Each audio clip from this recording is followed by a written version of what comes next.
Sa kaugnay na balita, tiniyak ng National Bureau of Investigation na hindi titigil ang kanilang operasyon hanggang maisilbi ang warrant of arrest laban kay Atong Ang matapos itong mailabas ng korte nitong Miyerkules.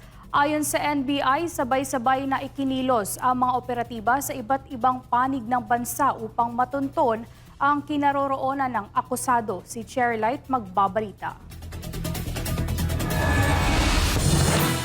Sa isang press conference, sinabi ni NBI Director Angelito Magno na agad nitong ipinatupad ang pagsisilbi ng warrant of arrest laban kay Atong Ang at iba pang sangkot sa mismong oras na mailabas ito ng korte nitong Miyerkules, Enero 14. Tinungo ng mga ahente ng NBI ang kilalang address na may kaugnayan kay Ang.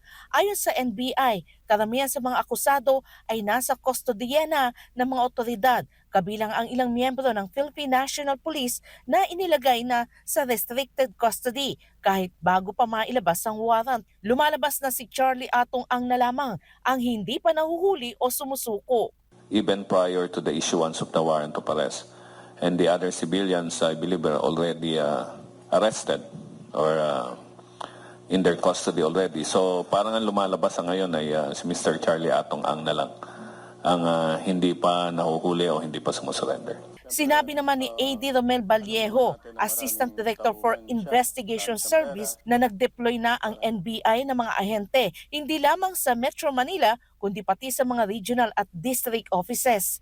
Pinaigting na rin ang information gathering at koordinasyon sa iba't ibang ahensya upang mabilis na matunton ang kinaroroonan ng akusado. Aminado ang NBI na isang hamon ang paghahanap kay Atong Ang dahil sa umano'y lawak ng kanyang resources at koneksyon. Gayunpaman, iginiit ng ahensya na hindi ito magiging hadlang sa kanilang operasyon.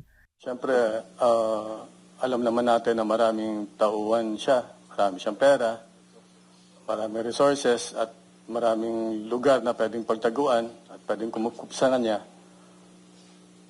Pero hindi po yan dapat maging hadlang sa paghahanap natin sa kanya.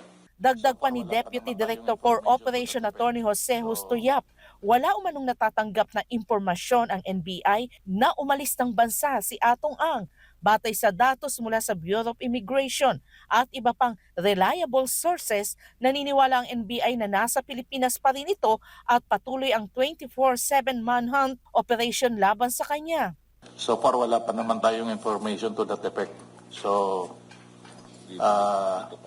andito pa siya. Tiniyak din ng NBI na mahigpit ang kanilang koordinasyon sa iba't ibang ahensya upang maiwasan ang anumang tangkang pagdaan sa tinatawag na backdoor ng sinumang akusado. Well, the monitoring of the backdoor is actually a function more by another agency. But what we can guarantee to you is even before the issuance of the warrants of arrest, we are actually in constant coordination with these agencies. Samantala, pinasalamatan ng NBI ang Department of Interior and Local Government Units sa pag-aalok ng 10 milyong pisong pabuya para sa impormasyong magre-resulta sa pagkaaresto kay Atong Ang. Ayon sa NBI, malaking tulong ito upang mahikayat ang mga taong may nalalaman sa kinaroroonan ng akusado na makipagtulungan sa mga otoridad. Para sa Diyos at sa Pilipinas kong mahal, Cherry Light, SMNI News.